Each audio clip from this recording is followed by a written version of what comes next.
My mind is set, my grind is set, my heart on ice cold. I'm only here to even a score. Whoa. My mind is set, my grind is set, my heart on ice cold. We down right now, but did it before. Whoa. See from here we going up. Made the call, I shown up. Now the game is sewn up. Say my name is blown up. We up, we up, we up, we up, we up, we up, we up, we up. See from here we going up. Made the call, I shown up. Now the game is sewn up. Say my name is blown up. We up, we up, we up, we up, we up, we up, we up, we up. What up, everybody, and welcome to the Night of Ones podcast, episode number 80. We are the only podcast that features a former UCF national champion, a former UCF radio host, an ESPN analyst and hoops player, an infamous rapper, our resident influencer, and IG star shooting the breeze talking UCF sports. Remember to like and follow us on YouTube and check out the 70-plus teams on the College Huddle, Big 12 Huddle, and all the other places that we are. So I wanted to start the show with something a little bit different. We've been a lot of doom and gloom lately, and we'll be talking a little more doom and gloom lately a little later. But I had a conversation with Eden Espinel the other night when I was at the baseball game, and I just wanted to remind everyone, because it was a good reminder for me, in spite of all the things we talk about, and we're going to continue to talk about them, and in spite of all the challenges that UCF is facing, that conversation with him, and I'll give a little more detail later, for about, I don't know, it was about 10 minutes. He was the last player there signing autographs. He made sure every kid did. It reminded me a lot of Mackenzie Milton when he first came on, and he waited, and there were lines and droves of kids, and he made sure to sign every single autograph. He was there at least 20 minutes later than every other UCF baseball player. In spite of the outcome of the series, these guys, he appreciates being here. And in the era of the NIL and the transfer portal and everything else that's going on, he's one of the few people that you should personally root for. Remember, these guys are people. These are our guys. And make sure you're interacting with them because they appreciate it, especially UCF baseball, who make sure that they interact with fans in a unique way, take care of the kids, sign autographs, they'll talk to you. And in this era of college sports, that's different. So I just want to, as a reminder, make sure we're enjoying the games while we can. If you can go to support, go in person to support. I can't always go because I'm home. My home base is Santa Rosa Beach. But go and interact with these guys because some of them truly do appreciate being here, and it's not just about the money. So on that note, let's go ahead and get started and get the rest of the crew in. First to the stage, as always, our producer Nobra, fresh back from NOLA and with some diseases. Hey, how you doing, Nobra? Hey now. Hey now, what?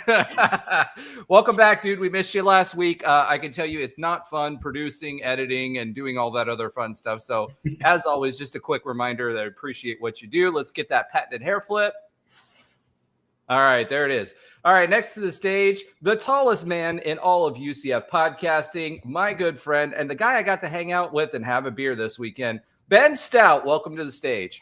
What's up? What's up? Yeah, good to be back with you on the podcast, and it was fun to hang out with you, Roger.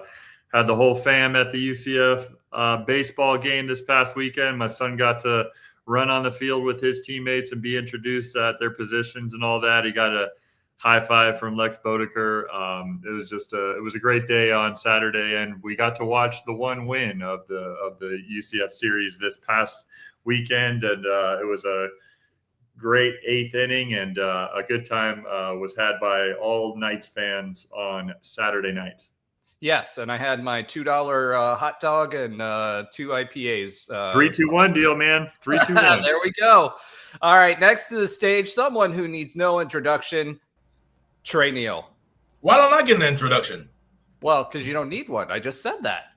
I know. Why not? All right, welcome to the stage, Mr. 2017 national champion. Allegedly. But you promised us some story time a little later about some shenanigans that were going on during the football season. So I'm excited to hear about that. Some of it I already knew. But it's going to be awesome to kind of talk to the fans that are tuning in because there'll be some new information, which it was new information for someone we're welcoming back to the stage after a road trip, Josh Lazar. Yeah, road trip, sickness. It's been a hot minute, but it's good to be back, especially when there's like 1,400 people on the podcast. It's usually like me and you, Roger. So No. We cycle through because we have personal stuff, but we got almost a full crew. Alan is out sick. He has a young toddler, so he wasn't able to join us, but he still did do the notes, except for the sports that he doesn't watch. So yeah, that's me. I got that. Yeah, we appreciate Alan for that. Even being sick and snotting all over his keyboard, he still did that for us. So we appreciate you, Alan. Shout out, and I hope you feel better. Yeah. All right. So let's start off with what we always start off with, which is UCF football. Yes, football. Yeah, UCF football. Yeah, not what you said at all.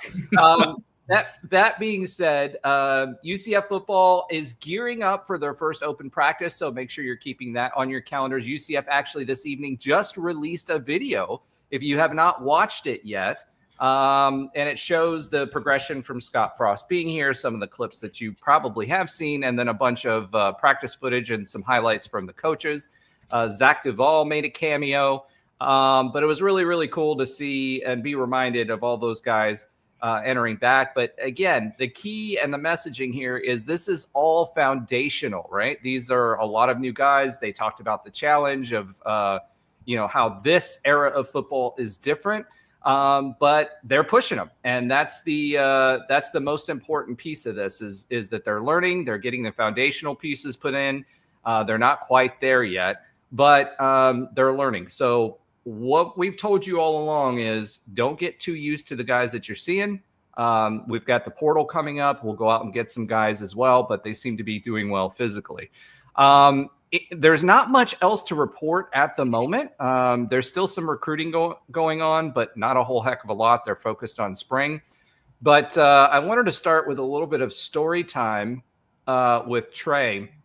So for those of you that don't know, Trey Neal was on that 2017 football team. He was also on that 2015 football team. So he's seen both sides of the spectrum. But one of the things that Josh brought up recently was that, he just found out that Navy supposedly had our playbook during that season. And I don't know where you got this one. You were reaching deep with this conspiracy theory that they were using satellites to look at our formations, but whatever. Someone said that allegedly. Yeah, there is some truth, allegedly. There is some truth to the fact that during our 2017 run, a lot of teams had our play calls. So including in the championship game when we played against Memphis. So Trey, can you illuminate all of us with how that went down and how you guys reacted to it and how you dealt with it? Yeah, I mean, to me, signal stealing or knowing calls, that's pretty much everybody knows that. Everybody that's like what you see whenever you watch tape. You get the wide end zone copy and then you get the field view copy and you look for signals. If there's any kind of tells, that's kind of the gamesmanship. Now, the whole thing that you guys talked about a couple of years ago with ECU, that's a little bit overboard. Essentially, here's all the plays that we run and why we run them, allegedly. Well, Josh mentioned that there was a story going around that, the 2017 team, they had someone had gotten our playbook essentially and started passing around our playbook to the AAC. And when we were talking about the 2017 team, you and I offline, one of the things you talked about was the fact that they did have our calls. They did have our plays, and you guys could see that and you recognized it. And in fact, you changed up the plays in the middle of the championship game against Memphis. So tell us a little bit about that.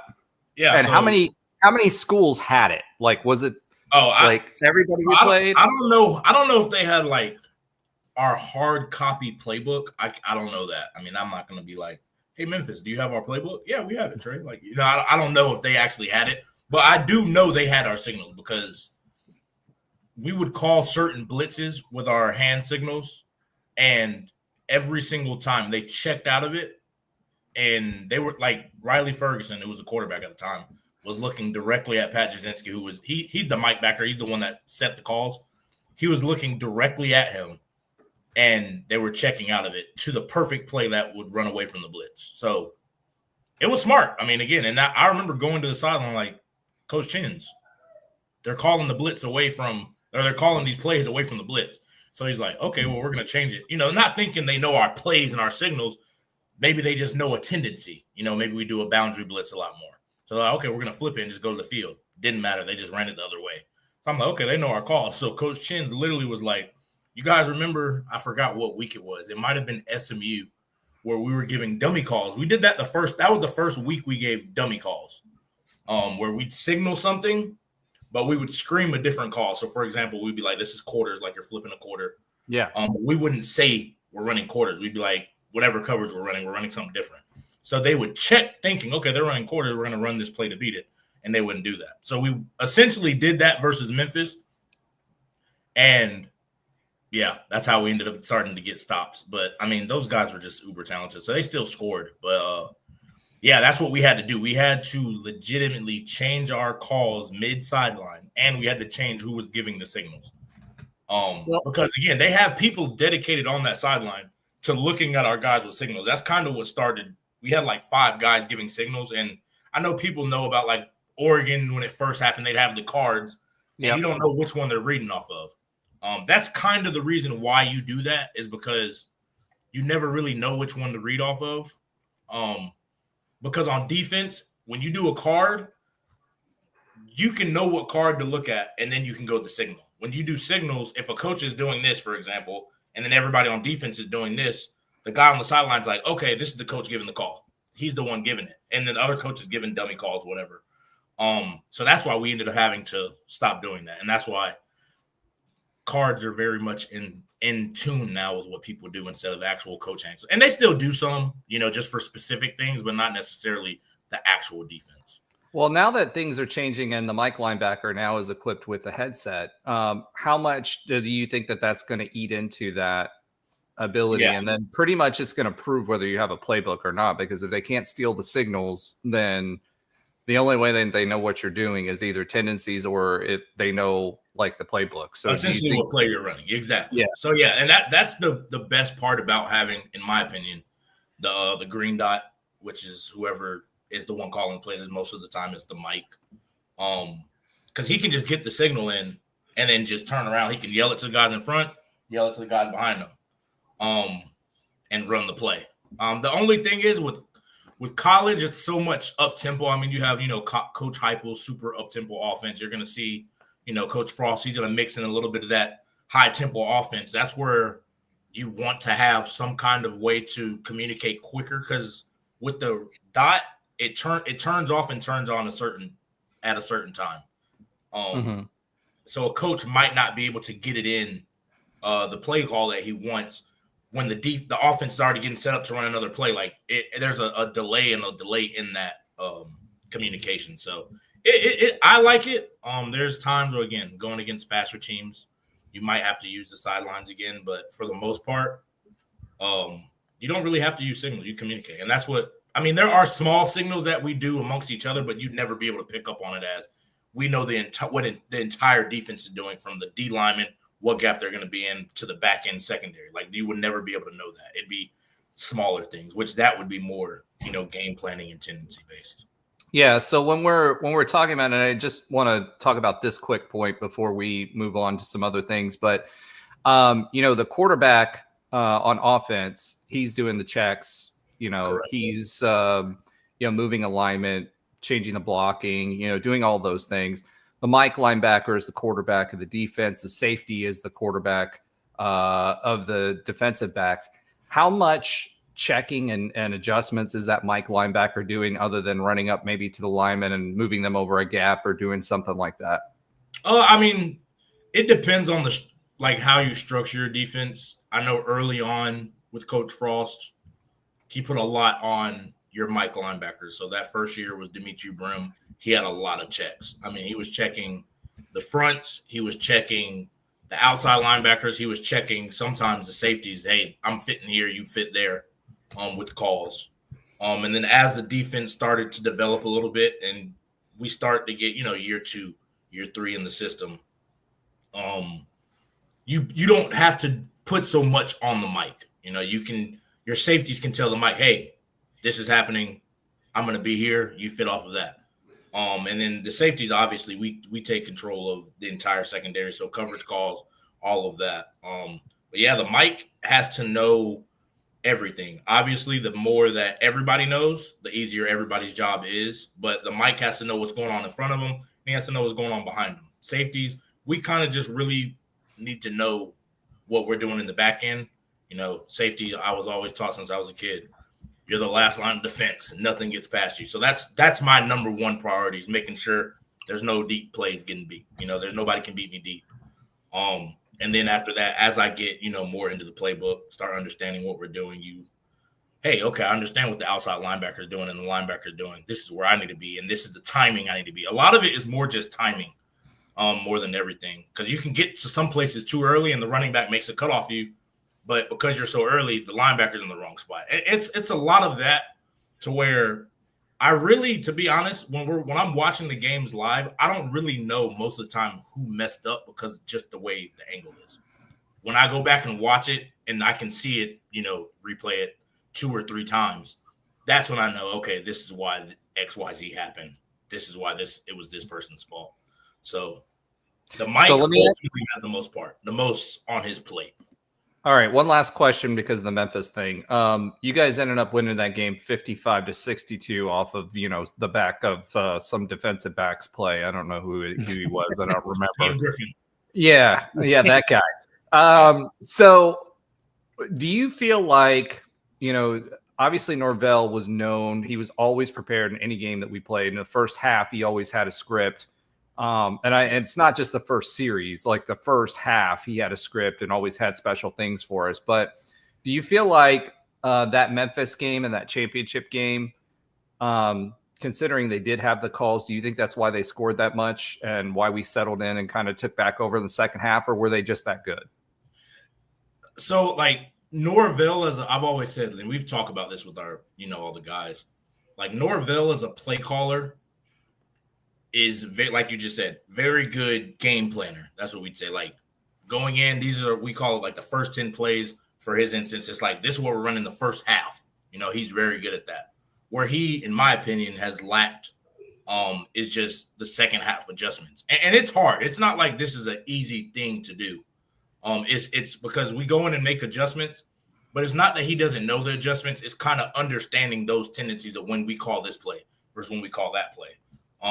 So you saw that, I know 2018, that Memphis year, they ran Wildcat all game. And they ran crazy in that conference championship. And then the second half, they couldn't run the ball. And he didn't have that second, that curveball, we're talking about baseball. The fastball was the running the ball the whole game. And once they took it away, he didn't have that curveball to throw us off. In 2017, it was a lot of the same thing, but the guys were, in my opinion, they were better. Tony, we hadn't seen them a lot at that point.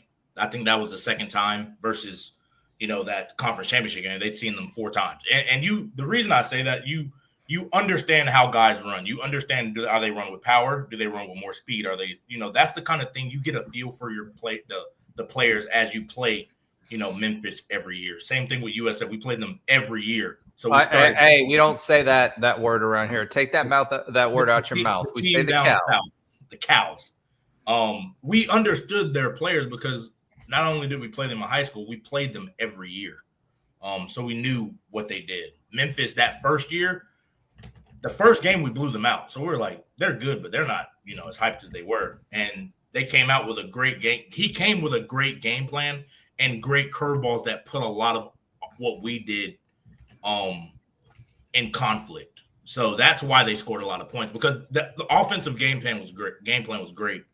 And same thing with Coach Frost. That was a master class for offense for both of them, because not only was the game plan great, but then you have Tony Pollard, NFL guy, Darrell Henderson, NFL guy, Anthony Miller, NFL guy. They had NFL guys everywhere.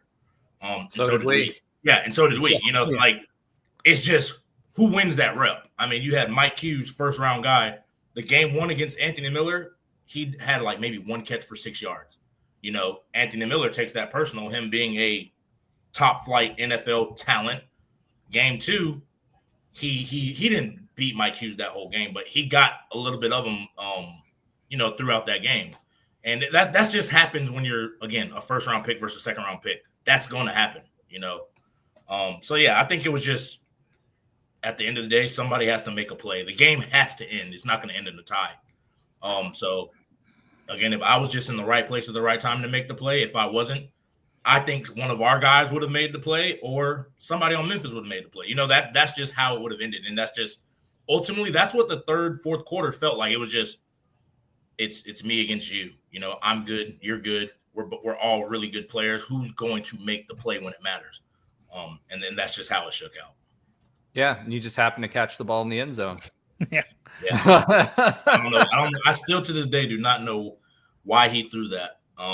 But he locked in on his best receiver. Like that's just at the end of the game. Who do you go to? You go to the guy you trust. When everything's on the line and like you're going to Anthony Miller. We all knew that. It's just we couldn't just say everybody guard Anthony Miller. So that's just how it shakes. And he threw it in the window, and I knew I could be in that window. I just didn't know he'd throw it right at me.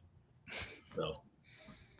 At least you had wide receiver hands and not DB hands at that point. Yeah, no DB hands on that play. That's the thing. We prided ourselves. We prided ourselves like as DBs, we are not dropping picks.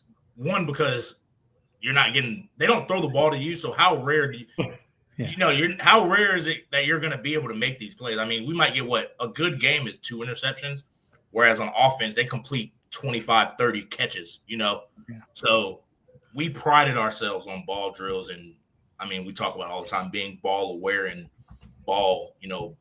We were ball hawks. That's what we tried to do was get the football, and that's what we trained to do. Well, it was the theory was let's get the at that time, and I think Scott Frost is trying to bring that back is not just play the man, but play the ball and try to get the turnovers and back in the offense's hands because they're more than likely going to score. So that's how you win. And that's what I expect to see again. And it's interesting that you made the comment about the playing the same teams over and over again because UCF didn't get the benefit of that the first 2 years in the Big 12. Most of the teams that we played, we ended up playing. We didn't play the same teams year 2 that we did year 1, right? So it's a new learning curve for all of that, how they like to, what their tendencies are, how they react to certain situations, what types of plays the coaches are going to be calling, what's their scheme, advantages, disadvantages of their scheme, all that. You get some of that out of on tape, but like actually seeing that back and forth, hey, if I take this away on defense, what are they going to do offensively? Does he like to go to the run? Does he like to go to bubble screen? Does he like to, whatever? Yeah. What does he like to call? I think that's something we didn't have the benefit of the first 2 years, and I think that'll change over time. So it'll be really interesting. And that's the hard part with – because you don't want to, like, say we play Oklahoma State again this year. That team is going to look so different.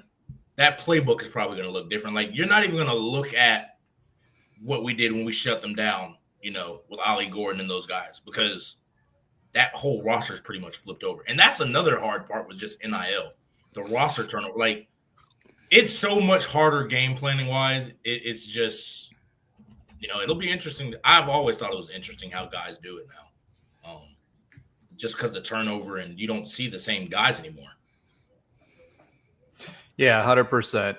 All right, let's go ahead and we won't say pivot because we don't say that anymore. Let's go ahead and transition. Let's go ahead and switch gears. And I want to get to our pivot poll before we get to talking a little bit about hoops. Ben's going to do some preview for us on what he's expecting out of the Crown tournament, the teams, and then also UCF, although we don't know who's going to play at this point because we've had some portal additions today. So let's start with the pivot poll. We asked the poll of the week, did you give up your football season tickets this year? There's a lot of noise around people giving up their football season tickets. And 90.9% of you said no way, and 9.1% said yes. So 10% is a significant number as far as a percentage is concerned. I'd like a larger pool, but 10% of the fan base giving up their tickets is significant, but I don't think it's as widespread as what people were expecting. So we'll see, we'll see how that turns out. But for right now, I think that I actually would have expected, by all the noise that was being generated, that would be higher than 10%, given everything that happened this year with Ticketgate and all of that other fun stuff that was going on. So what's that? Ticketgate, man. Tell me you don't watch our show without telling me you don't watch our show. I remember y'all talking about it though. Yeah, Ticketgate was Terry Mohajer's staff's. I don't think this was necessarily Terry Mohajer all the way, but attempt to root out season ticket brokers, and they ended up hurting a lot of the season ticket holders that have supported this program for so long, and it created a lot of uproar. So that being said, you can find that conversation in one of our previous videos. I have a question. Oh boy. What's the question? If they are buying season tickets, what is the problem, I guess? If they're making the money. Isn't that, I mean, ultimately that's what he wants, to make money. Well, Terry's whole stance on this was, hey, if you're selling it to whoever, then we're still getting the donation, right? But we're not providing those tickets to people that may become donors. That was his thing. And what his thought process was behind that. So the communication and wording of the message was god awful, though. Yeah, it was. Yeah, I remember Rob talking about that. It was terrible. Yeah. And we had a whole show about it, so I don't want to go too long on that road. So let's go ahead and switch gears again to UC. It just doesn't work as well when you say switch gears again. Everybody can't repeat it, but that's okay. We'll do it. We're until we find a better choice of words. That's what we're going to do. And let's talk a little UCF hoops. And Ben, I'm going to turn the mic over to you a little bit because we've got the brand new tournament, which is better than the NIT. We talked about that a little bit last week. We feel like, it's a better opportunity for UCF. It's going to be, I think, watched more. The teams are better. But what do you think about this as a former basketball player, about the crown itself, the teams that are involved, and what UCF's chances are? Well, I agree that it is a better overall tournament than the NIT. The downfall of the NIT for the most part has been they try to compete with the NCAA tournament, which is the greatest postseason in all of sports. I don't care what anybody says. It is the first weekend of the NCAA tournament is the best sports weekend all year. And that rivals the Masters and other great sports weekends, but you can't beat the first 4 days of the NCAA tournament. But it is no basketball bias there at all. No, right? Not at all. Well, I mean, as much as the NCAA as a whole tries to crap all over their postseasons, but we'll get into that in a second. But it is still the best sports postseason there is. But in the NIT's downfall, I think, is that they've tried to compete with it. Not necessarily head-to-head in the same days, but they've tried to really, go up against it, and it's never really worked out well for them. And it's evident this year with the Crown being created. The Crown basketball tournament, 16-team tournament. It's in Las Vegas. You could say that's a pros and cons to it being a couple weeks after the conference tournaments. Why not get right into it and just but as I just mentioned, I mean, arguably the first 4 days of the NCAA tournament, the first weekend of the NCAA tournament are much more exciting, and there's way more fan appeal as far as the amount of ratings that you get than the Final Four itself, right? So holding off until, 2 or 3 weeks until after the conference tournaments And doing it in Vegas, all the teams. So this is another special thing, and this is actually another thing that's great for UCF. And I'm sure you guys talked about it last week. That this is all the teams that participate in the Crown. They get their trip paid for out to Vegas. So they're not. There's really not much. And there's NIL being paid to the players too. That's right. I believe I haven't looked this up specifically, but I believe there's like at least there's like a $1 or $2 million NIL pool that I think it's $2 million, but I'm not sure if that's like distributed to only the winner or if there's some sort of split. There's two pieces to this. There's the NIL pool that goes to the team that wins, right? And then there's the NIL pool that's paying the players for participating. So everybody gets a certain amount. So it's, I mean, we talk about during bowl season, and we talk about during certain, certain postseasons and other sports. It does cost us money to travel to certain areas or have a bowl season. I mean, it's one of the reasons why we participated in local bowls in the past. I mean, if we have a kind of 6-6 season, we don't want to spend too much money on going out and participating in some bowl games because we do have to kind of pay their own way. So that's another advantage of the Crown basketball tournament is that you're kind of all expenses paid, if you will, to get out there to Vegas. And let's not kid ourselves. I mean, we are we are living in an era where gambling, sports gambling in particular, is the most mainstream it's ever been. And so during that week in Las Vegas, I mean, Final Four week, it's a big gambling week, and adding more things for sports enthusiasts to gamble on is not a bad thing in, I believe, Fox's mind. And I mentioned Fox because they're the network that's sponsoring it. So you get a little bit of exposure. And what I do like about it is with the affiliation that they have with the Big 12 and the Big East and some other and the Big 10. And the Big Ten, but there's not a ton of Big Ten schools in the Crown as far as I could tell. But yeah, the Big 12 and the Big East in particular, they have a lot of schools in there. And so you're going to get some higher level or at least brand names, which is what they're going for in this tournament. And on top of that, I mean, if you look at the average net ranking, I haven't worked out the numbers, but the teams that accepted their the Crown basketball and invitation versus the NIT, their net rankings on average were much higher than the teams that are in the NIT. I think the only Big 12 team that is in the NIT is Oklahoma State, which I think was last in net rankings, or one of the last teams. And so you look at the teams that are in from the Big 12 in this tournament with Utah, Arizona State, Colorado, of course, UCF, and Cincinnati. I mean, those are all higher ranked and net rankings than I believe Oklahoma State, with maybe the exception of Colorado, but I'm not sure. And they were all close to being bubble teams too, right? So that's the other part of it is like the bubble teams.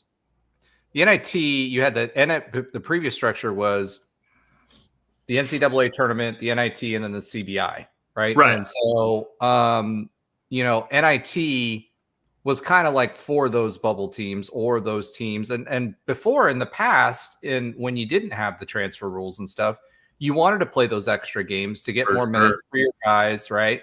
And now, with the transfer rules and what they are, and especially the timing, there's Tim in Florida, NIT, nobody's interested tournament. I 100% agree. Right now, nobody is interested. It was fun when we were doing well in the NIT, right? Yeah. But now with this era, and I know, Ben, you'll get to it, but like basically the NIT has been demoted to what the CBI was before. Yeah. And also, too, like the appeal of the NIT when we were growing up, and even when we were in college, and even like as little as 8 years ago or so, like I mean, was the goal of getting to the Garden, like the mecca of basketball, like, and now it's not even in the Garden anymore. Like the semifinals and finals Indy. aren't even in Madison Square Garden anymore. It's like it's Indy. It's Indianapolis. Yeah, it's in Indianapolis. So it's like it just doesn't have the appeal that it once did. And it's just I think that it's on its last leg. And I think I'll give it to Fox. They saw an opportunity and they partnered with the right conferences.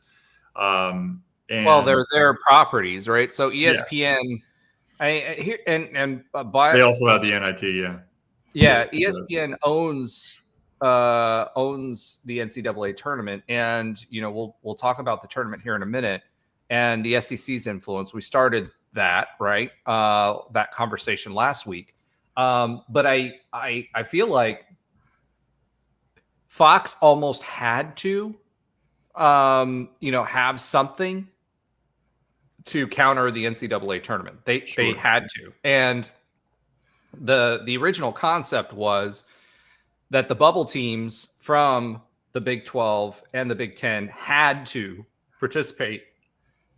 And that's what they touted, was that they had to participate in this tournament. And then ultimately Kansas State and I think Indiana or somebody decided to opt out of the tournament, of the Crown tournament. So they didn't quite get that, but I still think Fox had to do it. Fox needed to showcase their properties, and it gives us an opportunity to play better power schools, because last year's tournament, NCAA tournament, the ratings were down, right? Yeah.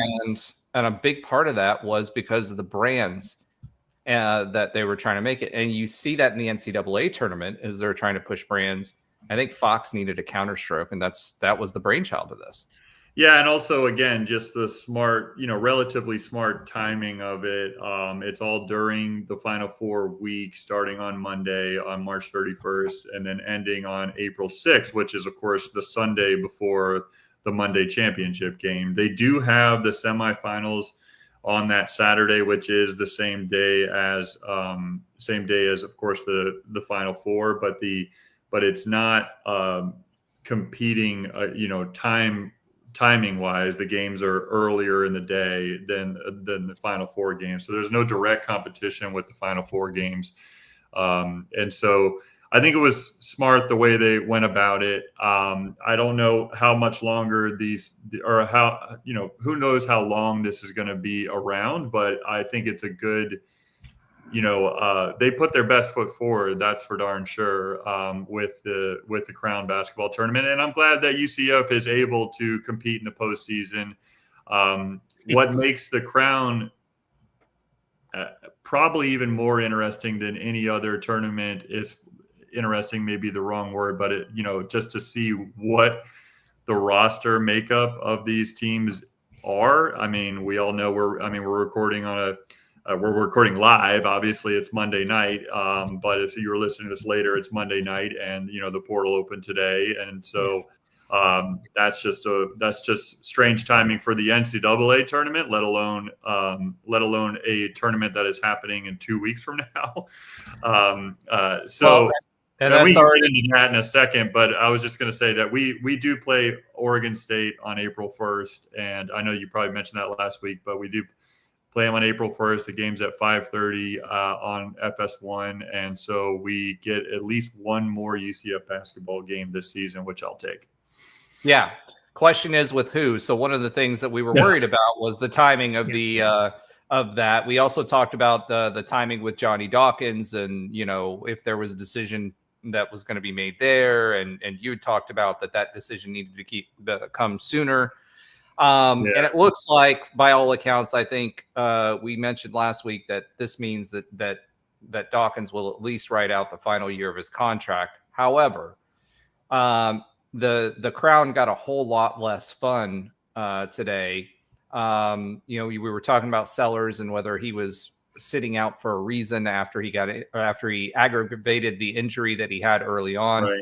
Mikey Keene, new late portal addition. You mean Mikey Williams? or Mikey I Williams. was about to say, I can't get rid of Mikey Yes. Keene. Can't get Mikey Keene out of your head.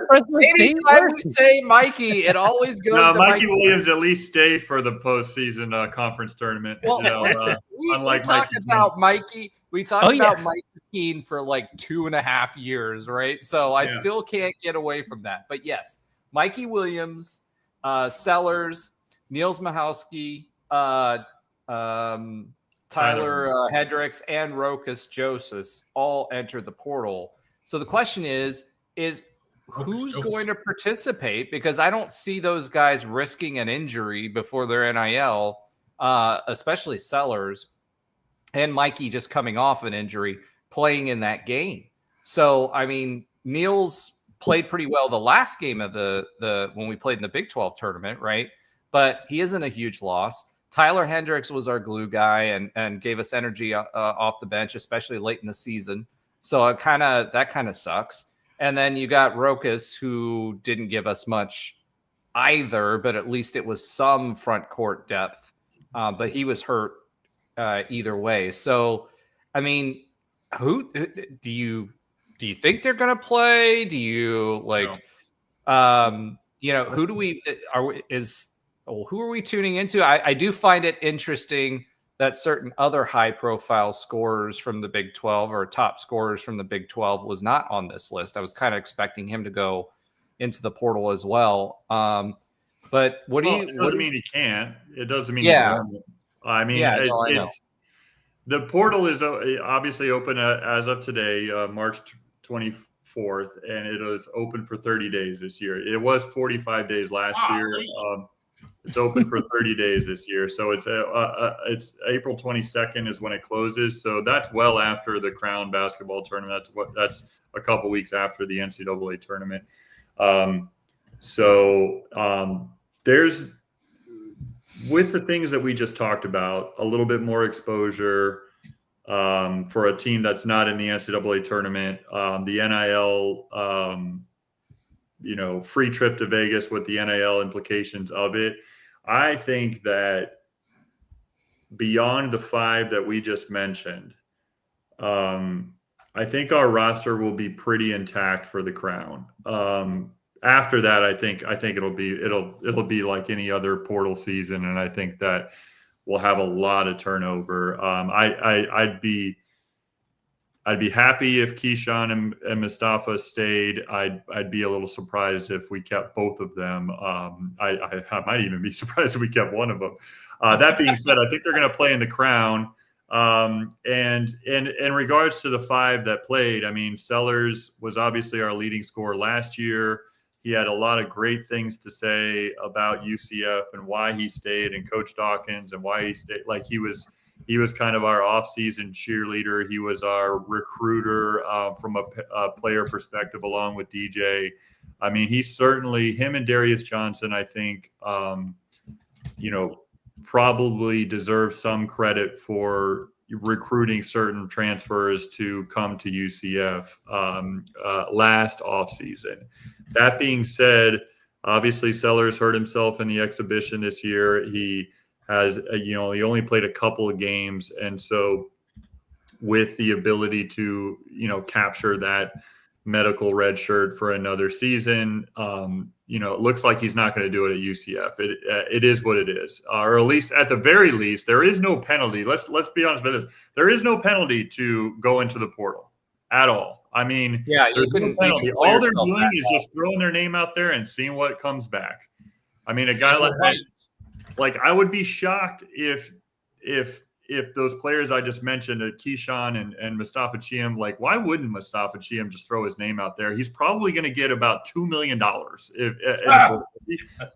Texas Tech's going to come in and throw $2 million. I will just be elated because it would mean he's passing up a lot of money. I mean, we're going to try to pay him the best we can, but we can't compete with what he's going to get. And so this is the reality that we're dealing with. Ben, if we win the tournament, could we give him all the $2 million? We could. If it was my decision, Trey. If it was my decision, yes, I would. I'm not sure how the breakdown works. I'm not sure if they give it to the schools and they can divvy it up any way they'd like. Maybe there's even bonuses for the MVPs or the all tournament teams. I don't know. That'd be kind of cool if there was. I hope there is. That being said, the 5 players that we mentioned, I just talked about Sellers. Mikey Williams, he averaged 5 points a game. He showed flashes, but at the end of the day, he played in 18 games and he averaged 5 points a game when he was in there. The other players that we mentioned, I mean, we're talking about of that list. I'm pretty sure Rokas Yasus and Nils Mahowski, and even Tyler Hendricks, they played in 22, 25, 27 games, but we're talking about 2 points a game. We're talking about a point and a half. So this mixture of players, these 5 players that have entered the portal, God bless them. I wish them well. I'm glad that they put on a UCF uniform for the period of time that they did, but it's a mixture of injuries in Mikey and Jalen and NGE with the last 3. I mean, they're just Nils and Tyler weren't going to really crack the lineup for significant minutes in the Big 12 on any team, let alone UCF. And Yasus, we talked about his kind of liabilities as a Big 12 defender and a Big 12 big man in he's this not. conference. He's not one. He's not one. And so it's kind of like, we have 5 players that entered the portal that really didn't contribute much to the 2024-25 UCF basketball team. So I don't think that they're a big loss for the crown. Obviously, I do believe more are coming after the crown, but I think that we're going to have our roster that actually played in the crown basketball tournament. We'll see what happens. I mean, we won't be the only one with 4 or 5 players that have entered the portal prior to the tournament. So that'll make that tournament just weird to watch because you could probably see some pretty thin benches. Well, I can tell you this, Tyler Hendricks, that is one I hate to lose because especially later on in the season, he was a guy that came off the bench and, lit us up and sped us up when we needed to be uplifted. So the Chad Brown type of guy, and he was making a difference on the boards and, towards the end of the season. Now, the rest of the season, not so much. But yeah, I mean, he's a fan favorite guy. He's an energy guy, as you said. But he's not like Chad Brown was a legit 6-man, on a team that was really good. So he's not Chad Brown because he can't fill it up like Chad could do. He can't contribute from a statistical perspective like he could, like Chad could do. And I'm not saying that you're disrespecting by the comparison because I understand the comparison. He's an energy guy, but I mean, Tyler Hendricks, I wish him well, and it's too bad to see him leave. But he wasn't going to be a star player on this team moving forward, and he wasn't really this year. Well, it'll be interesting to see who else joins them in the portal. And to your point, they don't necessarily have to leave, but I think our crown roster did take it a little bit. It'll be depleted in the shorts, right? But the good news is it's a small tournament, so it isn't going to be as many games. Right.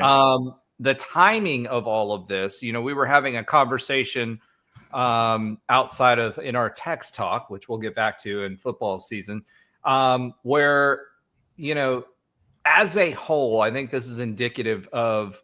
And there was an article that came out today too that was talking about diluting the NCAA tournament and then obviously it impacting the crown tournament in the timing of when the portal opens. So Ben, I'll ask you this: if you were playing in this era of college basketball, would you put your name in the portal just to test it out and see what you get? We know about you, Trey. Trey, you were playing on a championship level. Ben, as good as he was. Would I? Yeah, probably I would have. I mean, and it would have had, obviously, in my case, being a guy that, was just on the end of the bench. I mean, would I have maybe put my name in there out there to just see if other schools would be interested. And the funny thing about this era, Roger, and this was actually an interesting question to ask me. The funny thing about this era of college basketball is that players now are getting paid when they like straight off potential. Like it's crazy. Like they're like, it's almost like if you're okay in high school and you're and you get some D1 offers, you get some D1 looks, like just go anywhere you can and flash, and just a guy with 2 years of D1 college experience, regardless of the amount of playing time or contributions, like they'll get picked up by a school and all of a sudden they could be stars. Well, look at FAU's team last year. Yeah. 3 of their players are currently playing in the Sweet 16 off of that team that made that run last year, right? So, again, when you're thinking about that, yes, they got paid, but then what does that do to the Cinderella story of the NCAA tournament, right? So you don't have any, and none of them made it past the first weekend. Well, Arkansas is the new Cinderella story, apparently. But, John Calipari's Arkansas team that has exactly a $12 million roster. The 2023-24 Kentucky Wildcats. Yeah. Well, hey, we do live in an era where the Kentucky Wildcats could be, despite being a blue blood, a Cinderella because they have not been playing as well. But that being said, I mean, it's real, and as the NCAA tournament as a whole, when we look at it as a whole, the big noise and the articles and stuff that everybody was talking about, and we talked about the SEC last year and how last week and how I absolutely detest and don't think it was right. And I think there was UNC number 1 shouldn't have been in, but half the SEC teams shouldn't have been in.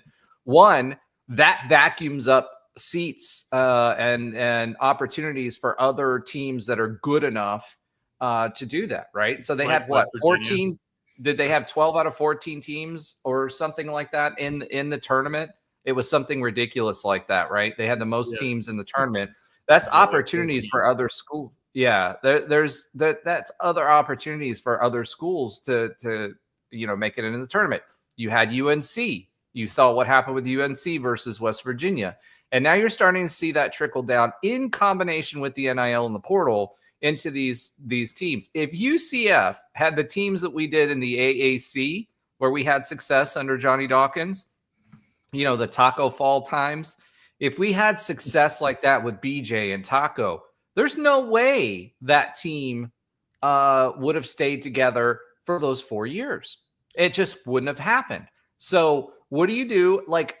Yes, but what do you do in a situation like that if you're like one of those type of schools, or now it's even getting to the point where UCF has that attrition? So what do you do about that when you can't compete there? I think we were worried about football, but football has and football's bad, right? Until we get longer term agreements with these guys and have them, like what's essentially rookie contracts, right? At least for a couple of years in college football, that's going to continue to hurt. But I think it actually hurts college basketball more than it does college football if you look at it as far as the health of the sport. I've been saying that for forever. I've definitely been saying it for the last couple of years. It's people don't understand how because football is it drives a ship, as we all say. I mean, it gets the most attention, rightfully so. But we love to talk about transfer portal when it comes to football, but people don't understand. I've been saying it as long as 3-4 years ago. I was saying, you got guys that are on their 5th school already, and now it's like everyone's on their 5th school, like fourth or 5th school, like every single year. It's like you're a Miami high school football player that just bouncing from one school to the next, sometimes mid-season. But no, it's in basketball, it's very prevalent. The transfer portal is wildly it's just crazy in basketball. And to kind of reiterate two of your points there, one of them being how rare it is. So Darius Johnson, we talked about him on going into senior night a few weeks ago. He is one of seven Division I players who has been at a school all 4 years and contributed all 4 years. There was some sort of stat that I heard the other day that it was something about maybe minutes per game or something like that. He was one of seven Division I players that has been at their school and contributed for 4 or 5 years this season. He's a dinosaur. That's it. It's not happening anymore. It's just completely rare. It's already so rare, and moving forward is going to be 0 instead of 7. But that being said, the other thing is, how do we compete? And I wish I had the more complete answer to that. I think we have to do what UCF has done for many years, and we have to try to not necessarily we may not be able to just keep guys for 3 or 4 years, because that's not going to be able to happen. But we're going to have to go diamond mining as much as we can until we can get to the level of NIL, and then commit that to basketball if that is something that UCF actually wants to do. And because you think about it, the team that we got eliminated us from the conference tournament, you're looking at a roster in Kansas that is literally, I don't think it's an exaggeration to say 5 times, maybe 6 times higher, the amount of money that they're spending on their roster versus ours. I'm probably not even exaggerating. It's probably more than that. We're talking at least 5 times more in pay-for-play dollars going towards the Kansas roster than our own roster. And so, while they're not a team that is the elite of the elite this year, that is the reality of the situation. They bought their team and we didn't, and yet we competed up until February. Well, and let me kind of put a different spin on that, because I think Sure. Kansas is the perfect example of it, right? So I think that UCF actually has a better opportunity to compete for championships in basketball than it does in football in the immediate future. And I'm not saying that as a diss on football, because I think football has an opportunity to make some runs, right? But I think it's a more difficult climb within the way the power structure is set up. And what kind of championships? National championships? National championships. So, and here's why I'm saying that. Think about it this way. Kansas, since you mentioned Kansas, in the past 4 years has won, since Hunter Dickinson has been there, has won 1 NCAA tournament game. Now, what changed? A lot of people are blaming Hunter Dickinson. It's not Hunter Dickinson, but the interesting thing is the power structure within basketball has changed, and when it changed was when Adidas stopped paying Kansas and Nike stopped paying Kansas and other teams exclusively. You had certain teams. They were, we all have heard it because all of the investigations that went on, right? They went down to the lower levels in high school and were basically putting farm teams on there and putting them on their brands. Yeah. Right. So now that's gone away, and it's a more even playing field as far as the amount of revenue. And by even playing field, I'm not saying for all of us. What I'm saying is that teams like in the SEC or the Big Ten that are making more money, they have more money to spend to be able to compete. It's no longer being funneled to the Kansases of the world and Kentucky of the world and everybody else. And what are you seeing? You're seeing more teams being able to compete, pay players, and put together rosters that will make sense. Now, the advantage that I think that we have is the Big 12. No matter what you say, you saw UConn and Dan Hurley's tirade the other day, right? They don't get the respect the same respect that they used to. We've consolidated basketball brands. it's pretty much all Power 4 teams left, right? And there's only one from the ACC that's left, right? So we are in that elite group that we can't get into in football just yet. We still have a ways to go before we get into that elite group, right? So I think UCF does have an opportunity in basketball because we are in the Big 12 conference. And despite what the NCAA tournament selectors did this year, I still think, and our performance, and we'll talk about what that breakdown is for us versus the other conferences, still shows that the Big 12 is the premier basketball conference in college basketball. By virtue of that, if we put a little money and a little effort behind UCF's basketball program, we're still part of that power structure. We can still move up more quickly than I think we could in football. And Trey's shaking his head. Tell me why are you shaking your head? I think the road to basketball national championship is way harder. We're in the best conference of basketball. I would agree with you. Mm-hmm. No matter if they're at the SEC bias we saw this year. I just think with that, yeah, Kansas isn't getting the money they used to, but they're still getting way more money than we probably ever will. They're still getting the same money that they used to. It's just that everybody else is getting it too. Before, Kansas was getting that Adidas money and nobody else. But we're not in that everybody else. Like that's where I don't like. And with football, our conference, we're a Power 4 lock. Now down the road, however they shake out, I don't know.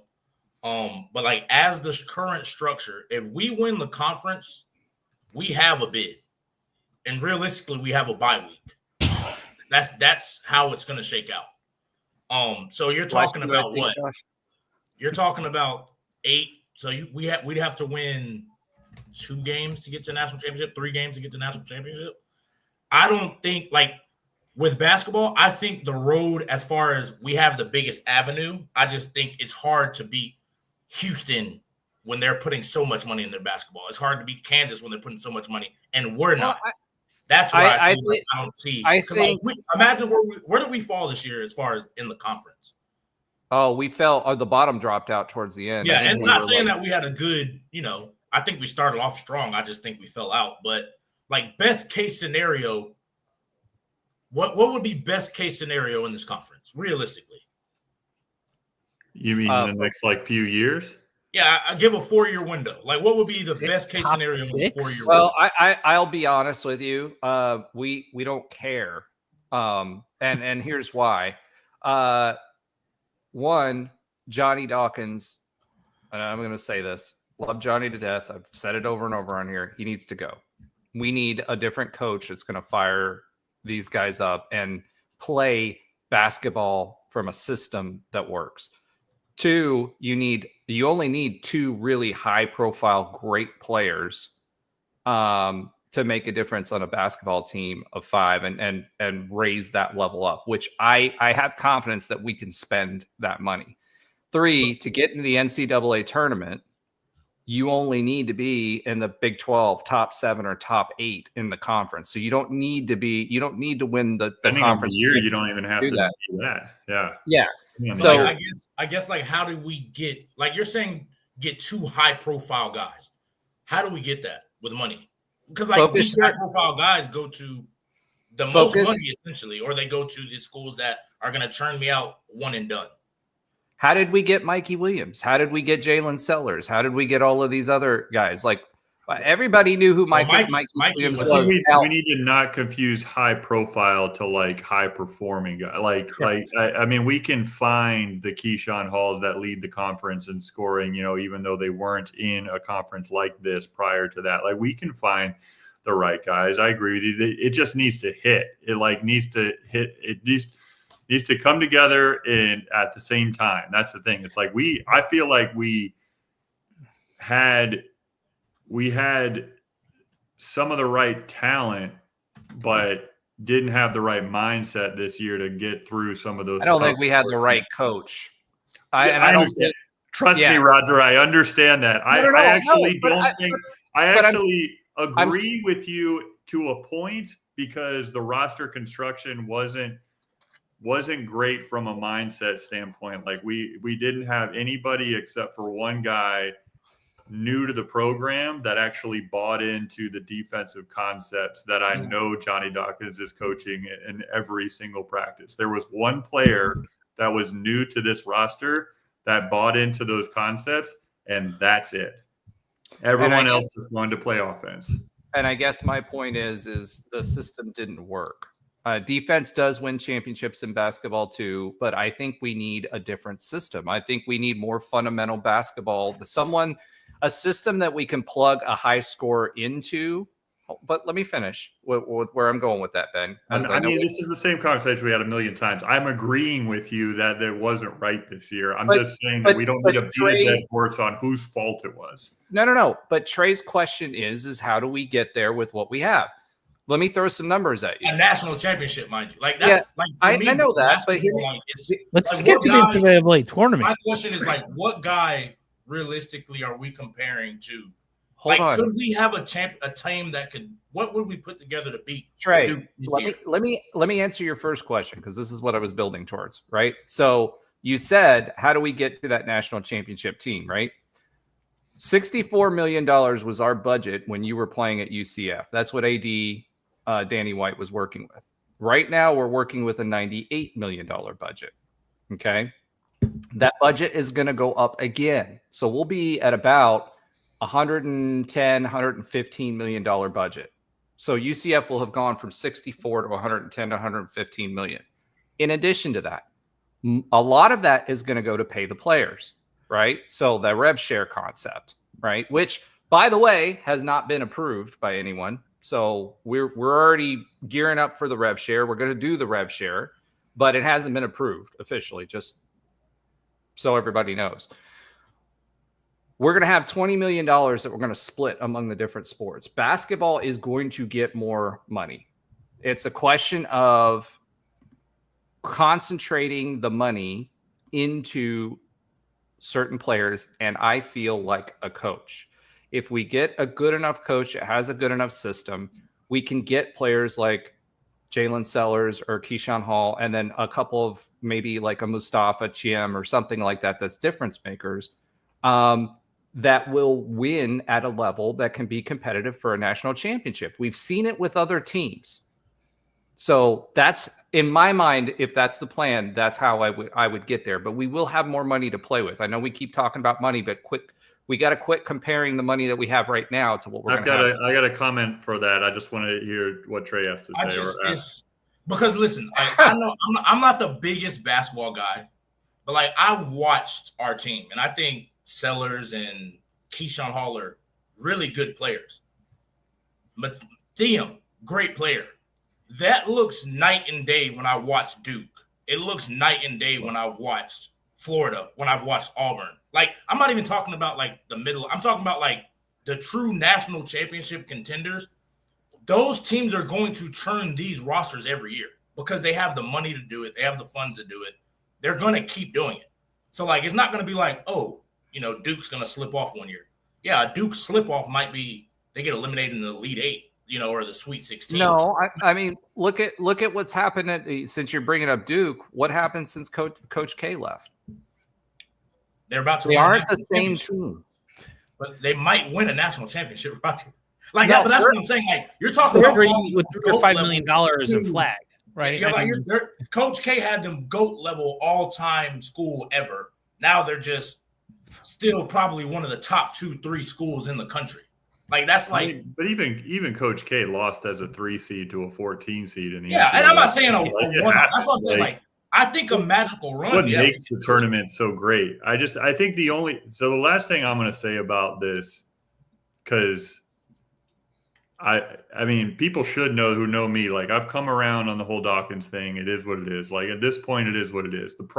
What you just described though, Roger, about the amount of money that we have coming in and the amount of money that we're supposedly going to spend on basketball as opposed to football.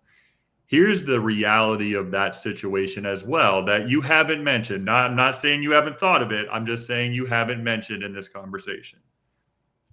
If you've got $10 million to spend on your basketball roster this year, which I think we all know we probably don't have $10 million to spend on a basketball roster this year. We had 8 million this year. Okay, great. So say we have 10.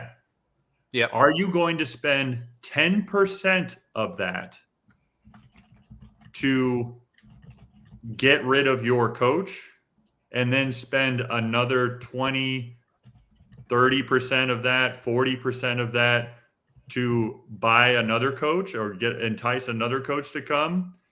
Are you going to prioritize those dollars to fire your coach? And I think that's the reality of the situation that we're in. I'm not arguing as to why Dawkins is going to stay for another year. I'm actually saying that this is a bad idea. What I'm saying is this is the reality that nobody really wants to just like throw out there, is that like, yes, we're going to be frustrated at I should say the most vocal fans among us are going to be frustrated no matter what happens next season, and they're going to want Dawkins gone. But if he is here next season, it's mainly because gone are the days that you're overspending on coaches because you have to pay players.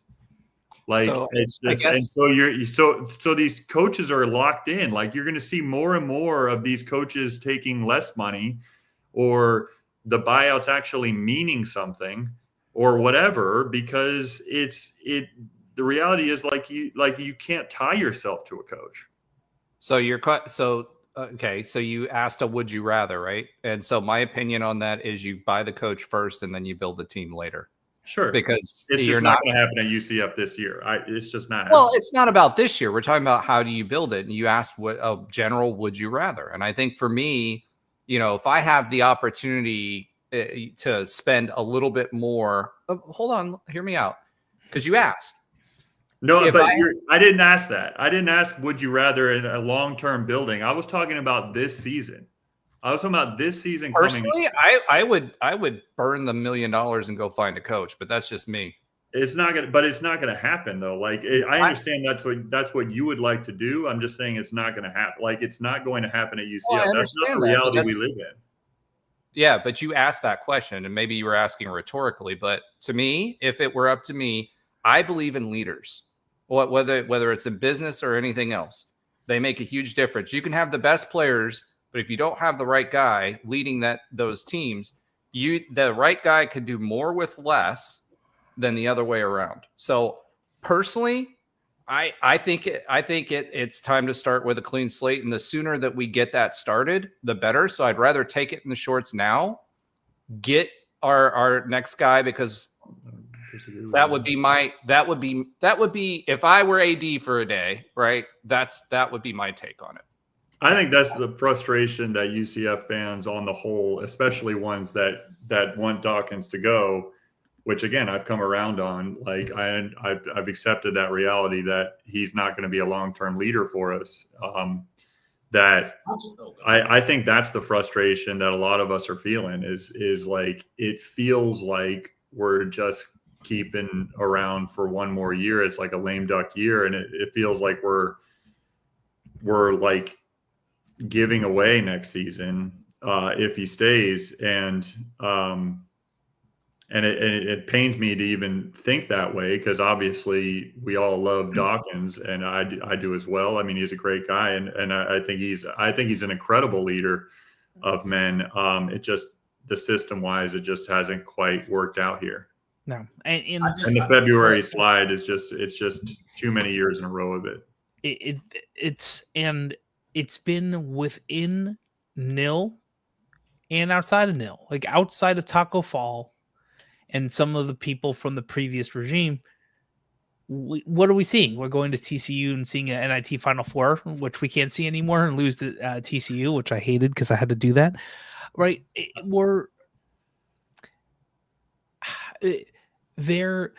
We started this conversation with the 5 people are no longer on the team, and we assume they're no longer on the team. And to be frank, we all kind of get it. And at some point, Mustafa Cham is not here if an assistant coach goes away. So even the idea of continuing to have him on the team begets the assistants sticking around. Yeah, I whether or think not that's what we all think, Josh, but we don't know like what his relationship is with Johnny that's Dawkins. fair. Cash rules everything around me at this point. So money will talk. But No, I mean the reason why he's here. I'm saying. that's fair. We That's fair. assume it has to do with It's Mamadou Ndiaye. I'm just saying simple- that I'm sure it seems does, but logical. got to be a smaller percentage of why you got to be for Johnny as well. Fair. And so burn it down means we have to find the money and keep the other people who are supporting Nil around to provide the funding to bring someone in their team, kind of what Will Wade is doing over NC State, right? Like, oh, don't start with Will Wade. I was so mad about that. But here's the thing: this is the reality right now, and the way he did this was really, really good, in my opinion.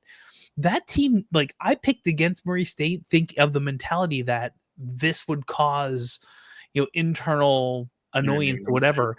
Little did we know, he's been talking with his team about this the entire time and saying, look, if I'm going here and I'm getting this contract, you may or may not come with me, but it's a possibility. All these things, like the openness of how he talked about it, means also that the next coach of UCF, and within the next 2 or 3 years, there will be a next coach of UCF.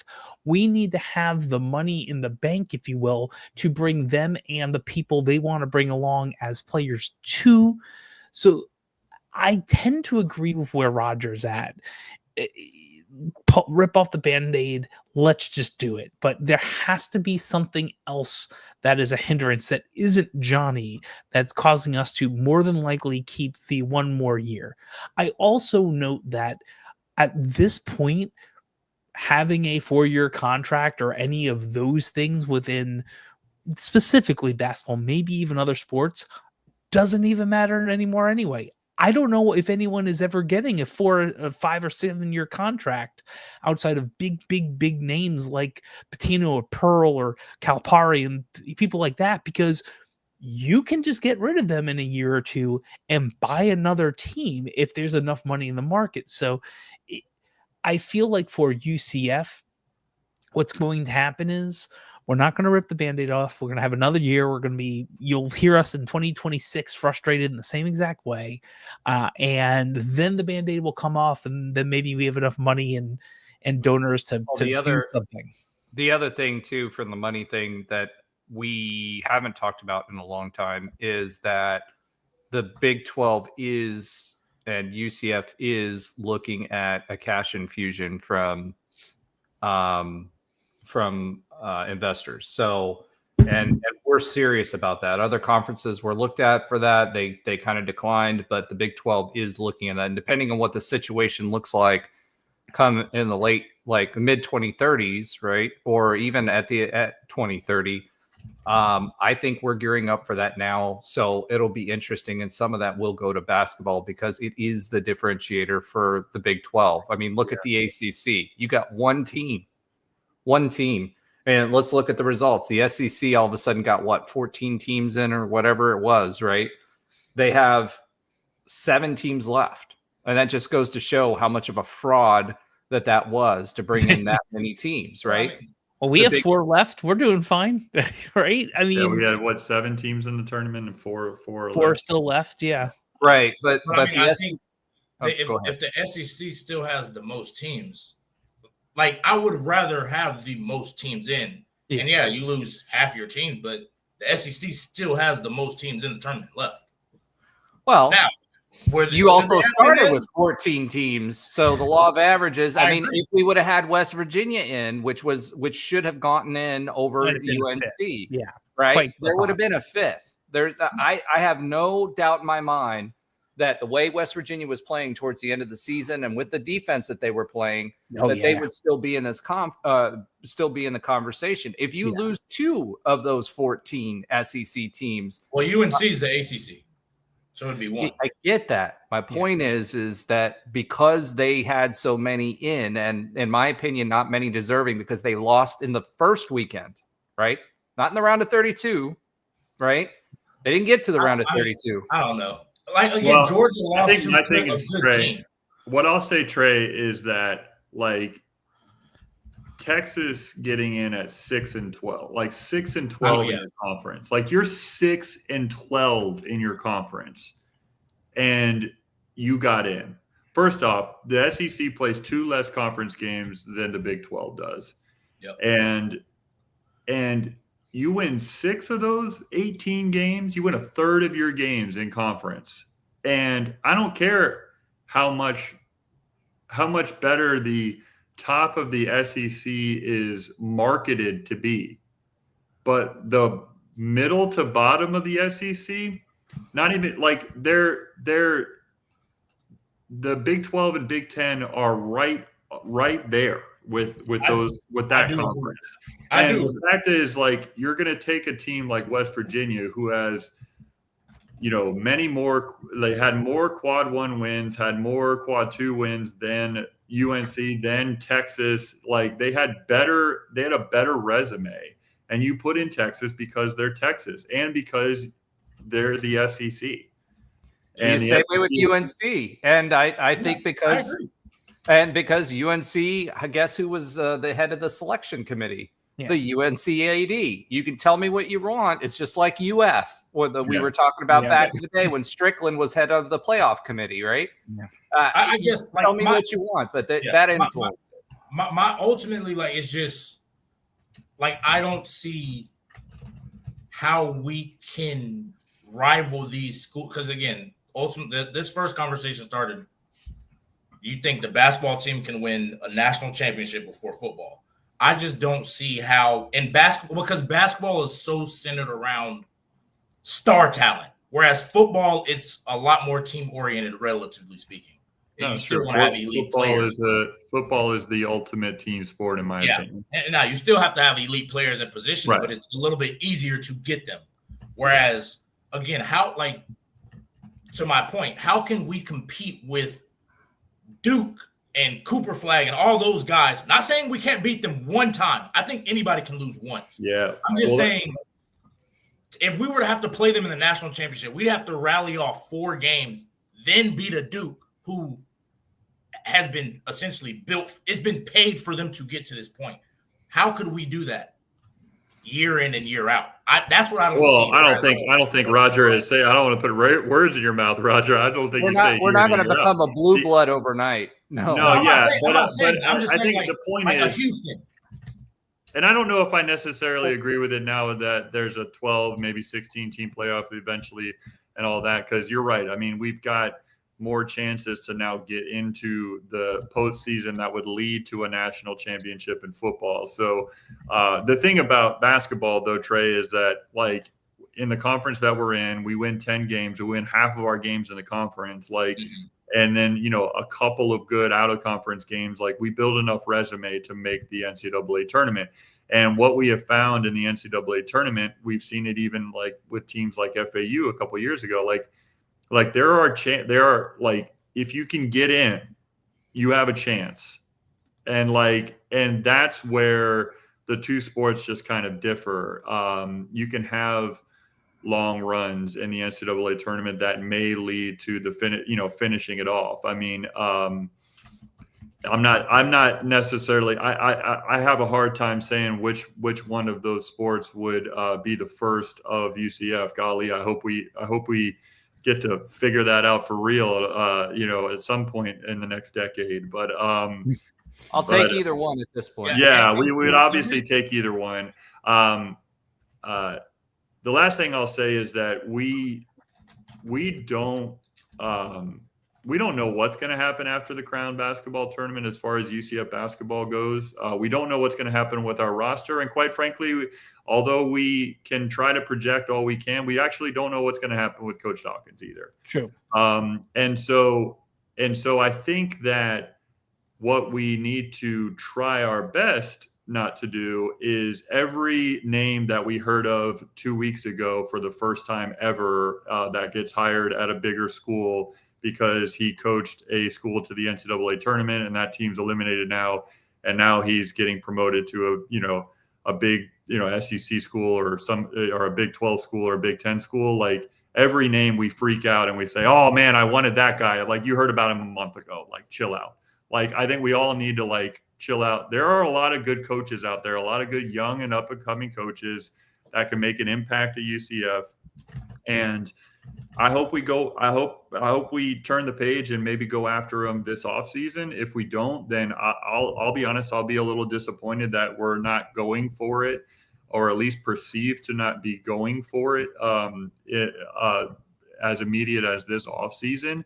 But I also don't think it's the end of the world that if we actually do make that decision in 2 weeks after the Crown basketball tournament, that like we're not going to find our next head coach like in a great way, like, and it's going to make an impact as early as next season. Like, I don't think it's waiting that long. I don't think it's waiting too long, I should say. That's just my opinion. All right. So let's leave it at that for now. And I want to get some positivity in the mix. So I'm going to shift gears. And tennis? Tennis? No. I'm going to shift gears and give out a little bit of listener love this week, and then we'll get into a little bit of baseball. The comment from the live is great. I love that, Tim. See if throws it. Swivel. Yeah, there we go. Swivel. Can we just bring back pivot? We'll do that. You know what? 9 people are like completely changing this show. And Andrew Fagley says it's unprofessional. We're not allowed to do it anymore. Oh my god! Bring it back. All right, so stumbling over our transitions. Maybe we'll try out swivel for a change. That being said, let me do a quick shout out at Link Zulu or Jerry, Nick Hamill at Nick Hamill, Gianna April. G has been, I've known G for a really long time. She's jumped on board. And several others that are on here that have joined us on YouTube, but I can't see what your names are because you don't have it set for me or anybody to be able to see what your names are. So welcome to our new followers on YouTube and X and all of the other platforms that we have. We appreciate you. And as Tim so greatly demonstrated, you have the opportunity to change the show or what we're talking about and participate, and we want you to be a part of it. So make sure you like, subscribe, share with your friends, and jump in the chat. So thank you, by the way, Tim, for coining our new transition. So I'll try it out here. And swivel. I don't know if we need to all say swivel. So you can say we're going to swivel and do blah, blah, blah, blah. Just swivel. Just swivel. I don't want to hear it. Swivel. Swivel. Wow. Oh, you guys are terrible. All right. I think I'm going to fire Josh after the show. Let's go ahead and What's your buyout, Josh? My nil buyout. I'm not going to say that or liable. I have a good joke, but Roger will kill me. Okay. So let's talk a little bit about UCF baseball, who's now 17-6. As we mentioned, Ben and I did have a chance to watch the guys live and play Houston. But first, we did play Stetson, or as many like to call them, Stepson. They used to be one of our arch rivals, but UCF has kind of moved on and moved up. Stetson still fields a pretty good team. They were doing well early, but then kind of fell off. We did beat them 3-0. But what's interesting is, Stetson showed this, and so did Houston, as did BYU. Our bats have kind of quieted, right? So we were putting double-digit numbers up in the series against Houston. We ended up losing the first game, won the second game, and lost the last game, and it was largely because of the bats. So Ben, what do you think is going on with the bats? And Trey, I'd love to hear your thoughts on this too. Josh, maybe. He's on my list right now. I know, that's why I did it in the chat. So yeah, I think we have to be a little careful because baseball season is a lot of games, right? Yeah. I mean, I think we have to be a little careful on. Like, we're going to go through a lot of this, like little slumps or whatever they may be. And I can't even really call it a slump. It's just, it was 2 games where, in particular, like the game on Friday night, Houston got hot. Like we started out 5-0, and I can't remember what inning, but I think it was the 5th inning. Like Houston just broke it open. Like they put 6 runs on us. And then at that immediate time, so they put 6 runs on us in the top of the 5th. They take the lead. And then Houston puts in a pitcher that was just pitching lights out. I mean, the pitcher that Houston put in, his name escapes me, but it doesn't matter. I mean, he just shut our team down in that moment. Like it was a relief pitcher that was just hot, and everything was working for him. And it was just, that type of stuff happens in baseball games, let alone a baseball series. It was the opposite on Saturday night when Roger and I were in attendance, in the sense that, we were ahead most of the game, but it was a very low scoring kind of pitcher's battle type game. We certainly had some hard hits in the first 7 innings of that game. They were just going to a lot of Houston defenders. And then all of a sudden we finally get that starting pitcher out in the 8th inning. And we kind of move some players around the bases with our first 2 outs that we could spare. We scored a run on a ground ball by Richard, by Crusen's ground ball was the first run that was scored. It was by Roger's boy there, Crusen. He had a ground ball to shortstop that was like a chopper, and the bases were. I think there was a runner on third. No matter what, it was 1 out, and he used that 1 out to drive in the first run, and then all of a sudden we got to our top of our lineup, which is the whole goal, right? And Ross goes up there, he loads the bases with a walk, and then all of a sudden the bats started coming alive, and we were able to break that game wide open in the 8th inning. Sunday was just a different story. It was I don't necessarily think our bats quieted to a point where this is a concern, because I mean, we can't say that because we're still number 3 in the country in batting average as a team. We're still number 3 in the country at batting average as a team. So I mean, this is a long baseball season. I mean, earned run average as pitching staff, we're number 7 in the country. So we're still well over, we're batting 338 as a team. That is stellar. That is elite. Now we obviously have the meat of our schedule coming up. We've got some tough opponents. We need to get it together, and we can all trust, Coach Rich Wallace to get his team together and in the right mindset moving forward.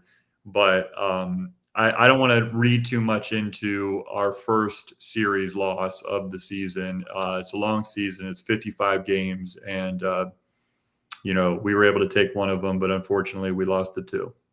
Yeah, I think the big thing for me, from the hitting perspective, especially on Sunday's game, is we left a lot of guys on base, right? Mm-hmm. And so, gotta have time. Part of that is we're playing better teams that are better prepared. We saw it with BYU; they had their shifts down pat, and that's what made BYU a tough series win. There was obviously, I think the cold affected everybody, but But I think that they just played really, really good defense. Houston, even in Saturday's game, had some really outstanding defensive plays. But I think Sunday's series, the rubber match, I think the big thing there was we just left too many on. So earlier on in the season, we were doing well at moving people into scoring position, playing small ball. We just haven't been doing as well as at getting them across the plate at home as what we had been doing earlier in the season. Because, yes, we scored a lot of runs with big hits and home runs and all of that other stuff. But we also scored a lot of runs with small ball, and the small ball just has been playing tougher defenses that have been – and Houston made some plays that was just like, wow, right? So did we, for that matter. I mean, that the game that we were at, Ben, where we held it to 1 score, and then we've had a few throws from the outfield that have got guys trying to score. And then, we've also are catching with King behind the plate and picking off runners that are trying to steal has been outstanding as well. His arm is outstanding defensively. But I think the biggest part with us is our small ball hasn't been as good, and part of that is better coaching that we're playing against and who are playing better defense. But I think long term it'll shake itself out as we kind of learn and adjust our hitting over the long term. So to your point, we left 10 on base on Sunday. They they stranded 7, so. It was kind of back and forth from that perspective, but that's what happens in baseball games. It's just time. You got to have timely hitting. Yeah, it's the way it goes, and you got to make plays when it counts. And they just made a few more plays than we did. Yeah. So it'll be interesting to see what they do. We've got a midweek game this week. Who are we playing midweek again? We are playing Jacksonville tomorrow night. 7:00. Yeah, and Jacksonville. We're going up to their place, and then we have Cincinnati at home. Yeah, and in the past, Jacksonville has had a fairly consistently good baseball team. Cincinnati on the road. I just said Cincinnati at home. I wanted to correct myself. Yeah, at Cincinnati, at their baseball stadium, which it still kind of trips me out that they're doing halfway decent in baseball the last few years, but they have been. But we get a chance to shake off the cobwebs and go into Cincinnati with a win. If we once we play at JU, it's a short trip, should be a dub, and then we'll get back into the groove with Cincinnati. The other thing people have been talking about is Castellanos. He's been really good for us all year long. He didn't have his best outings this weekend. He got batted around a little bit, but he's still a good pitcher. He hasn't lost it. He'll be fine. It's just we're seeing the ball really well, and you hear this euphemism all the time. Sometimes they baseballs look like golf balls, and sometimes they look like beach balls when you're on it, when you're hitting. And for Houston, unfortunately, they were looking like beach balls more than they were. And we even saw we were talking on our text talk. We've been talking all season about how when Sandifer comes in the game, just how he's got some nasty stuff. And just on Saturday night, even he just didn't have it. He got pulled quickly, and then Galvan comes in and he did his thing. So we got a deep bullpen on this team. I think we're a really well-rounded team. And I just looked up too. I was talking about the pitching and hitting stats, as far as their rank in the country. But I just looked up as well. We're number 12 in the country in fielding percentage as well. So we've got, some great defensive plays. Yeah, I think that highlights just the well-rounded team that Rich has put together, and it's exciting to see it. And I've said it a few times before. I've certainly said it a lot in our text talk, but UCF fans just really need to enjoy their time with Jimenez at shortstop for UCF. And we're going to enjoy watching him play baseball for many years to come. In my opinion, I'm not an MLB scout. I don't pretend to be, but he's one of the best defensive shortstops I've seen in live and just in general. I just think he's incredible defensively, and he's not a bad bat either. So that guy's a stud. Yeah, we've got a lot of those type of players. And by the way, Galvan is tall. I mean, not compared to you, but someone like me who's just shy of 6 feet tall, right? Seeing him walk around, you just realize how massive of a human being that guy actually is.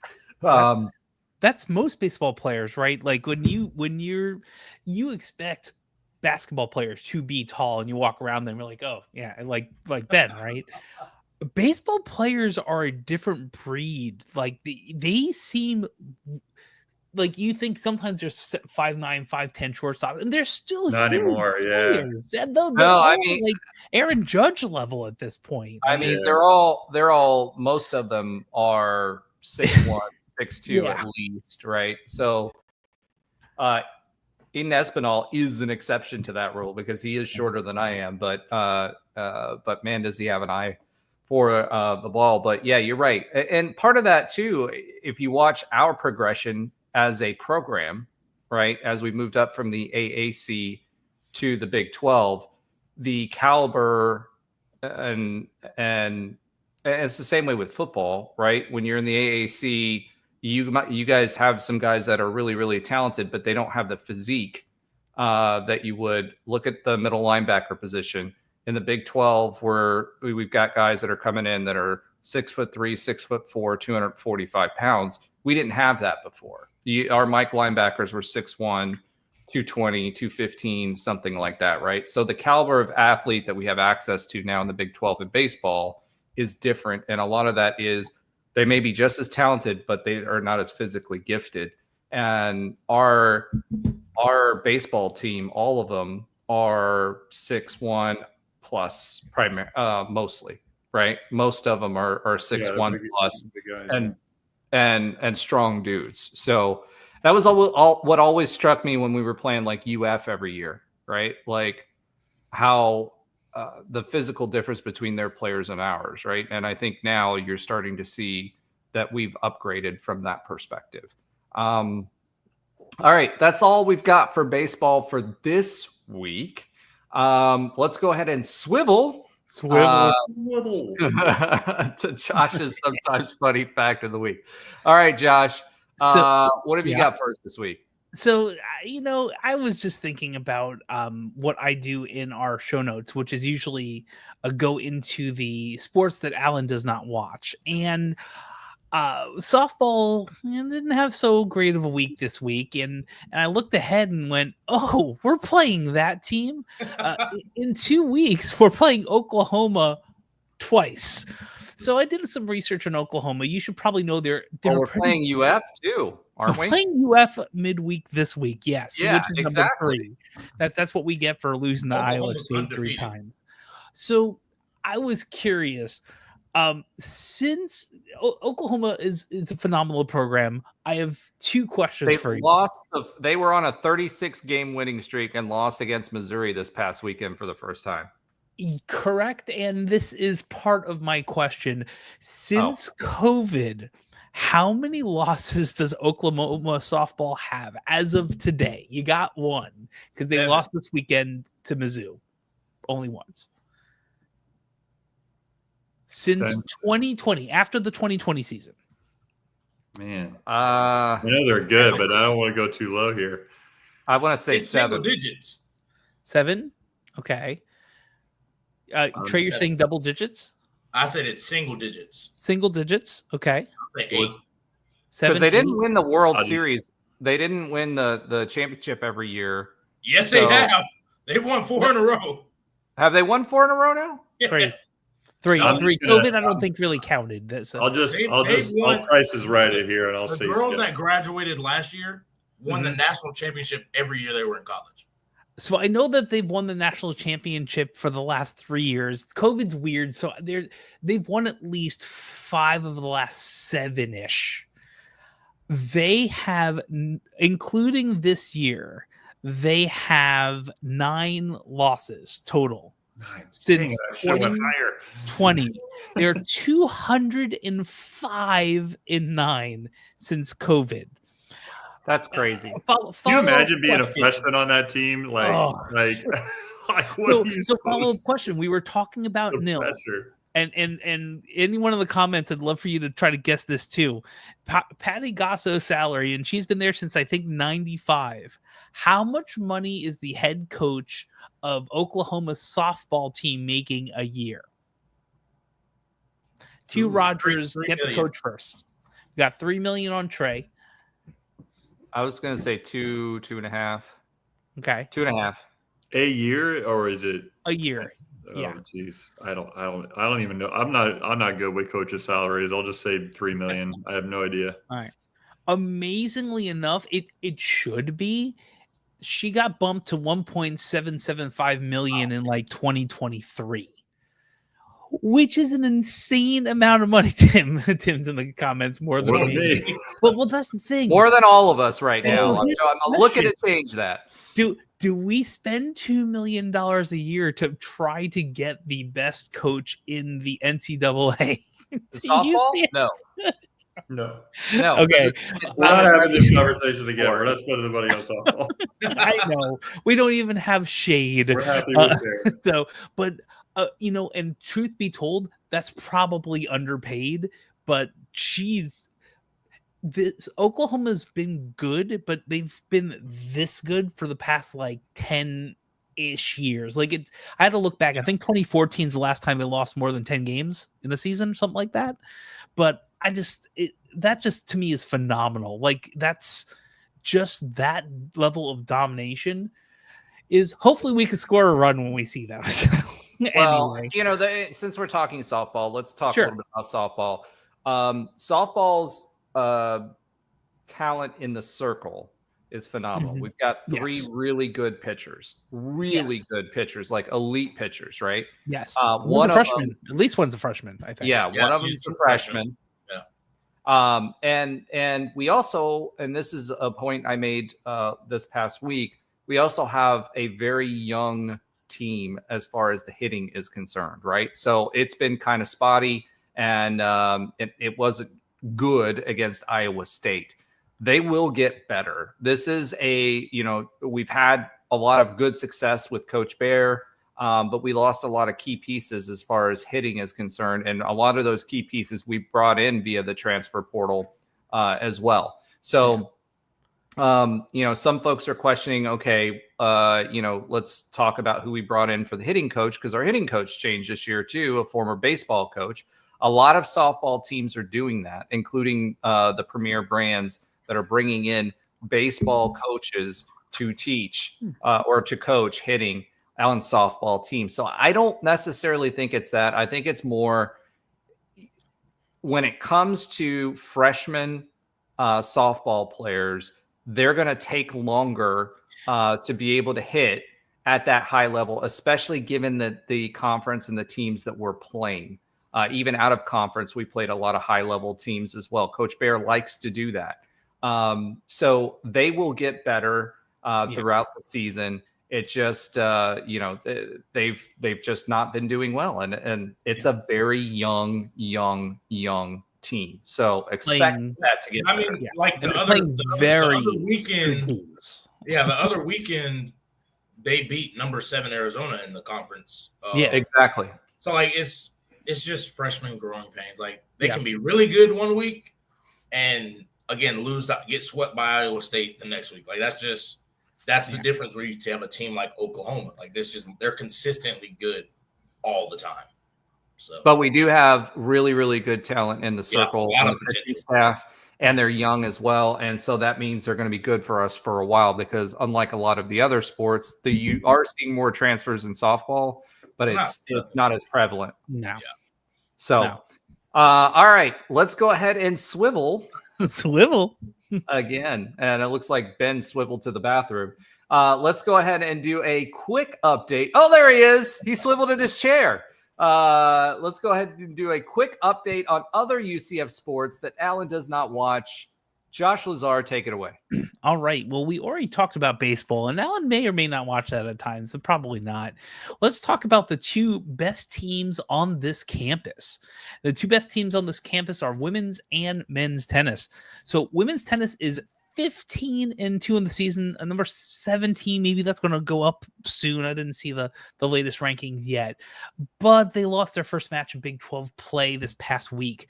They did blank Colorado 4-0, but they did lose to number 12 Texas Tech in Lubbock. So, at least it's not in USTA 4-1.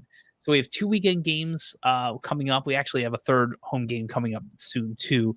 But coming up this week is Cincinnati on Friday on March 28th and West Virginia on March 30th, both at 12 p.m. at the USTA National Campus in Lake Nona, Florida.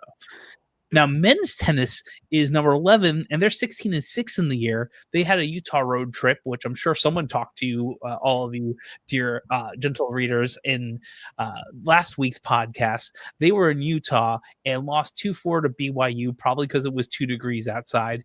And then because there was a big snowstorm that went through Tahoe and where I was in California, so I'm sure that blanketed Utah too once it got across Nevada. We feel so bad for you to being in Lake Tahoe, Josh. So I wasn't in bad. Lake Tahoe. I was in Yosemite. I was a little further south. Although a friend of mine was in Tahoe and they got like 4 feet of snow. So there's a lot of snow out there if you were there for spring break over here in Orange County. Back to the beat. We did beat number 53 Utah 4-1 on this Utah road trip. They get a week off. The men's team is not playing until April 6th. Actually April 3rd. They're playing number 17 Baylor at USTA and then number 32 Arizona State at April 6th at Lake Nona. After that, we have a couple more road games, 2 more in the Big 12 Championship in Waco in mid-April, 18th to 20th. Also, the NCAA tournaments in early May. Hopefully we get there. UCF softball, as we talked about, is 20-14. I think that might be 20-14-1 after losing the series to Iowa State at home 0-3. We all were poo-pooing that and very sad. What do we get for 3 L's in a row? We get to play number 3 UF at the Plex on the 26th at 6 p.m. and get on a flight to Waco to see the Fighting Joanna Gaines's Baylor this weekend. That's going to be. I hope we get 2 wins out of the 4. I'm hoping. So, and next weekend we see number 1 Oklahoma twice, as I wrote down there. Women's track and field, not too much going on there. The indoor championships happened. I don't even know if anyone talked about in the podcast. I was out of the office and on vacation, so I'm guessing not because I didn't see anything in the show notes. We had a couple of All-Americans from the indoor championships, so that was good, but not too much else going on there right now. If anything happens really big in golf and track and field, we'll try to let you know. Well, I will say this, campus was popping with track teams this past week. I was on campus on Thursday and Friday getting passports done for my kids for an upcoming trip to Costa Rica. And I managed to get all 3 Canaveral blue hats, New Era hats, while I was on campus. Nice. So finally I can tell Rich he doesn't have to get me that baseball hat anymore. I've got them. Yes. They were featured on some of the shorts this past week. So, that being said, there was a whole lot of track and field going on this week. I know softball, we just talked about their hitting. Please make sure that you're going out and supporting them. I started the show talking about why we watch sports and not forgetting, in spite of all the big issues that we talk about on this show, there are some good players out there that want to be here and are sporting the black and gold. So make sure you're supporting those teams. It'll be interesting to see what happens with the Crown. We appreciate all of y'all, and thank you guys for being on the show. It was great to have an almost full house. Alan, we hope you feel better. Remember to like, subscribe, follow, tell your friends. Go Knights, and Charge on. Charge on, baby. That was in sync. That's what happens when I come back